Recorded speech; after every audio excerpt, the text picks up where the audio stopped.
서울시 기본계획, 오늘 말씀드리려고 하는 것이 바로 서울시 기본계획이 되겠습니다. 자, 서울뿐만 아니라 인천, 경기도 각 시도별로 이런 도시 기본계획이라는 것이 있습니다. 자, 밑으로는 도시관리계획이 있겠지만 위로 광역도시계획이라는 게 있다는 것이죠. 즉, 서울뿐만 아니라 서울에서도 열차가 광역적으로 연결되고 있습니다. 자, 그러기 위해서는 그 인접한 지역, 즉 경기도나 인천을 묶어서 가는 광역도시계획이라는 것이 있습니다.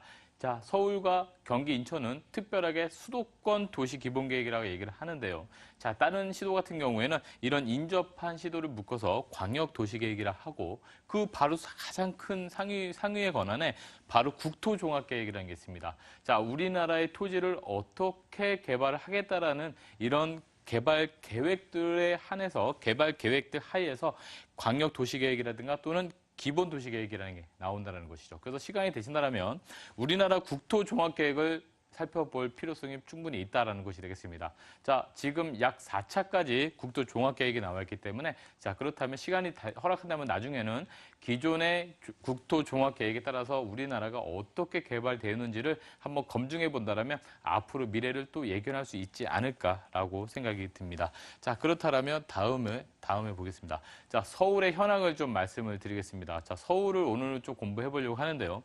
자, 총 면적이 605.96km제곱미터가 되겠습니다. 자, 총 25개 구가 있겠고요. 이 구도 점점 더 세분화되었던 구가 되겠습니다. 자, 25개 구 중에 423개 동으로 이루어져 있고요. 인구는 1,057만 명인데 지금 현재는 1,000만 명으로 밑에 약 970만 정도가 되고 있습니다. 자, 인구가 점점 경기도권이나 다른 인천권으로 빠져나갔다는 것은 많이 또 알고 계실 것 같고요.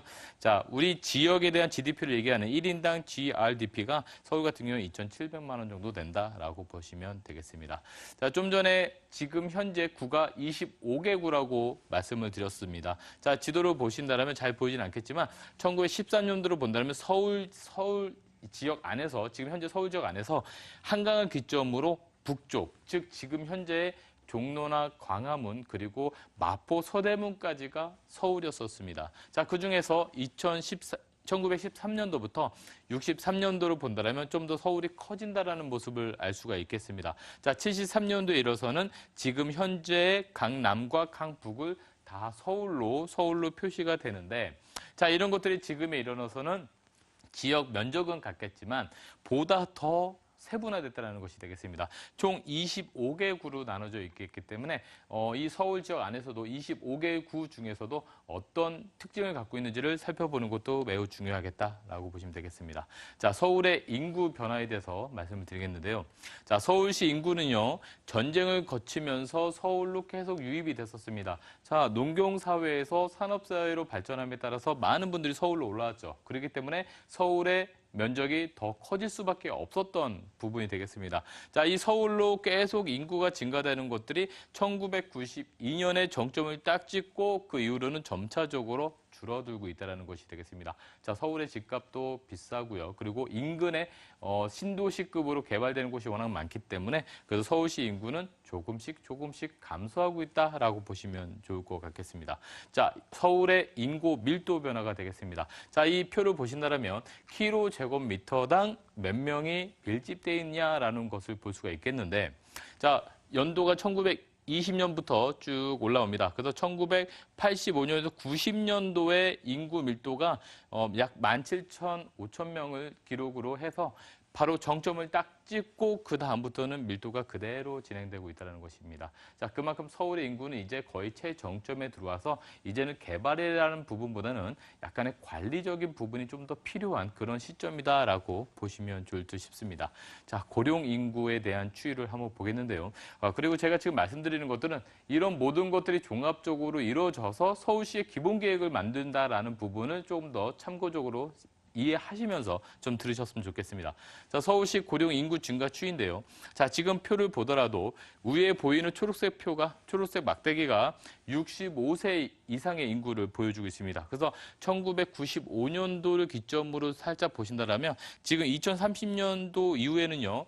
이 초록색 65세 인구에 대한 비율이 전체 인구의 22.9%를 차지한다라는 모습을 볼 수가 있겠습니다. 자, 그만큼 15에서 64세까지 생산이 가능한 연령대가 점점 줄어들게 되겠고요.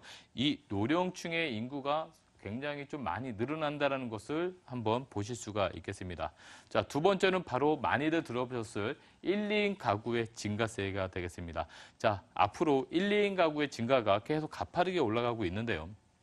자, 예전 1980년대 14%였었던 것이 2030년도에는 1, 2인 가구가 전체 가구 수의 60%를 기록할 것이다 라고 보게 되겠습니다. 자, 당연히 60%에 대한 1, 2인 가구가 60%에 육박하다 보니까 중대형 면적보다는 소형 면적에 대한 선호도가 높아질 수밖에 없겠고요. 지금 현재 2017년도이기 때문에 지금 1, 2인 가구가 약 50%로 되고 있습니다. 자, 50% 정도 됐을 때도 지금도 보시면 중소형 아파트나 중소형 주택들이 중대형보다 면적당 가격이 훨씬 더 높다라는 것을 아실 수가 있겠습니다. 자, 따라서 앞으로도 이제 인구의 변화에 따라서 주택도 면적이라든가 또는 지역이 바뀔 수 있다는 것이 되겠습니다. 자, 이런 걸 토대로 바로 서울시의 기본 계획을 잡는다라고 보시면 되겠습니다.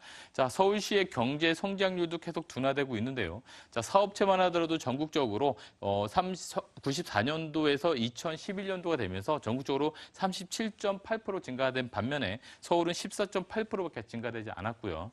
거기에 따른 종사자 수도 24.5%밖에 증가되지가 않았습니다. 생산 또한 60.5%로 전국적으로 107.9% 증가된 거에 비해서는 상당히 작은 그런 증가세를 보여주고 있고요. 자, 서울 같은 경우에는 전국 대비 서울 지역 총생산이 1994년도에는 28%를 차지했었는데 2011년도에는 22.3%로 감소가 됐습니다. 자, 그만큼 서울시 인구에 대한 부분들은 이제는 개발이 아니다라는 부분을 한 번 더 얘기를 드릴 수 있겠고요. 자, 중산층은 감소되고 빈곤층이 좀 증가되고 양극화가 일어날 수 있다는 점을 조금 더 유념해서 보시면 좋을 듯 싶습니다. 자, 소통과 배려의 공간 구조를 보겠는데요. 자, 지금 보시면 한양 도성과 그리고 영등포, 강남 이것들을 바로 우리가 3도심이다라고 얘기를 합니다. 3도심이기 때문에 이 3도심을 축으로 개발 축이 형성돼 있다는 것을 보실 수가 있겠습니다. 자, 한양 도성을 축으로 해서 동과 서로 개발이 되고 또 마찬가지로 영등포와 강남을 연결하는 선들이 개발이 되면서 또 이 3도심을 연결하는 축들이 각각 지역을 통해서 개발 노선에 있다는 것이 되겠습니다. 자, 그래서 저희가 방송상에서도 말씀드릴 때 이 3도심이나 주변의 7광역 이런 지역들을 계속적으로 말씀을 드리는 포인트다라고 보시면 되겠고요. 자, 이 지도도 보신다면 3도심과 7광역 그리고 또 시2 지역으로 이루어져 있기 때문에 좀 전에 말씀드렸던 소통과 배려에 대한 구조 공간을 통해서 도시가 계획되고 또 만들어져 간다라는 모습을 보실 수가 있겠습니다. 자, 크게 3도심을 먼저 좀 말씀을 드리겠습니다. 한양 도성입니다.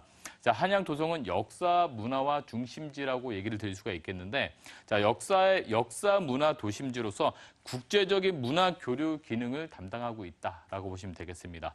자, 여기서 3도심은요, 국제적인 금융이라든가 문화 교류라든가 이런 국제적인 이라는 단어를 꼭 들어가게 돼 있습니다. 그렇기 때문에 이 서울을 전 세계에 뻗칠 수 있는 그런 기능을 담당하는 지역으로 만들겠다는 것이 바로 2030 기본 계획이 되겠습니다. 즉, 한양 도성은 기존 도심의 범위를 이제 역사를 보존하는 초점으로 맞춰서 이 한양 도성에 대한 경제, 행정, 문화 중심지로 지위를 유지하겠다라는 부분이 첫 번째 포인트가 되겠고요. 자, 영등포 여의도 같은 경우에는 보시는 것처럼 국제금융 중심지로 만들겠다. 즉, 외국에 대한 자본들을 계속 들어올 수 있게끔 만들겠다 이런 겁니다. 그래서 증권, 거래소 등을 중심으로 국제금융 기능을 담당합니다. 그러면 국제금융 기능을 담당하는 중심지로 거듭나기 위해서는 그 주변에 개발을 계속적으로 좀 이루어짐으로써 노후된 이 주택이라든가 노후된 건물들을 좀 더 새롭게 바뀔 필요성이 있겠다라는 부분이 되겠습니다. 자, 강남도 역시나 국제 업무 중심지 그렇기 때문에 한전 그 건물이 지금 매각돼서 개발될 것처럼 그 주변에 국제교류 복합지구로 지정되면서 이런 강남 지역도 계속적으로 개발한다라고 보시면 되겠습니다. 자, 7광역인데요. 자, 3도심을 연결하는 라인으로 보시면 되겠습니다. 자, 그중에 하나가 바로 용산이 되겠습니다. 지금도 용산에는 대기업 교류 지역 건물을 지금 신축 중에 있고요. 용산 같은 경우에는 교통의 허브 역할을 할 수 있는 지역이 되겠습니다. 그렇기 때문에 역사 도심의 한양 도성 안에서 수용하기 어려운 고층 빌딩들을 이 지역에다가 영등포와 연결해서 또한 국제 기능